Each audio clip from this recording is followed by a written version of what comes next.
Staged reading of Rhinoceros, featuring Chris Noth, Elizabeth Aspenlieder coming to St. James Place for a single performance. Great Barrington.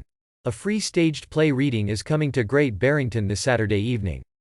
The creative team, Chris Noth, Ken Cheeseman and Elizabeth Aspenlieder, is promising it will be a reading unlike any other.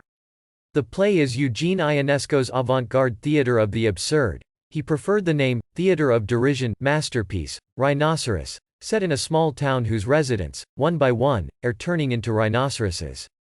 The performance is scheduled for Saturday at 7 p.m. in the East Room, the smaller, 85-seat capacity, of the event halls at St. James Place. "We think the acoustics are better in that space," Noth said by phone from his part-time South County home. "This is a dense text, often with two conversations going on at the same time. It's important the play's language be heard, clearly." Written in 1959, Rhinoceros had its first productions in Paris in January 1960 and London in April 1960. The play made its Broadway beau in January 1961 in a production that co-starred Eli Wallach, Ann Jackson, Gene Stapleton and Zero Mostel. For some time, the play has been top of mind for Noth. He considered mounting a production on London's West End, and then, perhaps, for the Chichester Festival outside London. Along came COVID. When the pandemic subsided and theaters were reopening, Noth sensed that audiences were looking for lighter entertainment than something that rips your insides out while you're laughing. Noth mentioned Rhinoceros to a good friend, film, television and stage actor Ken Cheeseman.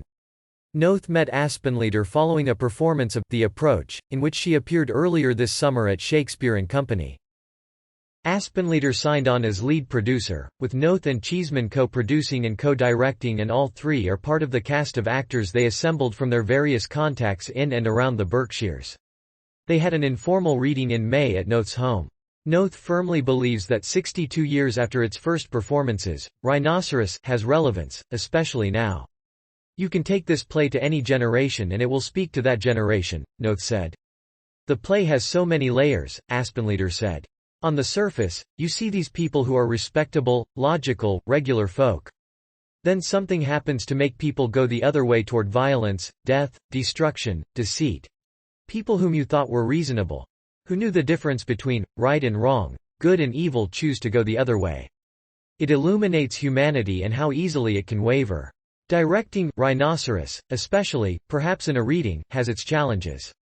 Noth likens the play to a ballet. "It's very dense, very sly," he said. "There is forward motion in everyone's point of view. It's important to make the text crystal clear, push the argument of the play forward and not get bogged down in ideas. We want people to be entertained while they are being asked to think about important things. Several surprises are in store during the performance." After all, one never knows. On Stage, Rhinoceros by Eugene Ionesco. A staged reading. Directed by Chris Noth and Ken Cheeseman. Produced by Elizabeth Aspenlieder, Chris Noth and Ken Cheeseman. Elizabeth Aspenlieder, Gregory Boover, Cale Brown, Ken Cheeseman, Clotilde Horn, Lawrence James, Paula Langton, Chris Noth, Rocco Sisto, and Walker Jones. Where? St. James Place, 352 Main Street, Great Barrington. When? 7 p.m. Saturday, August 27. Tickets. Free, available at the door only. Seating is limited. If you like this video, don't forget to subscribe my channel, press bell icon button for more videos.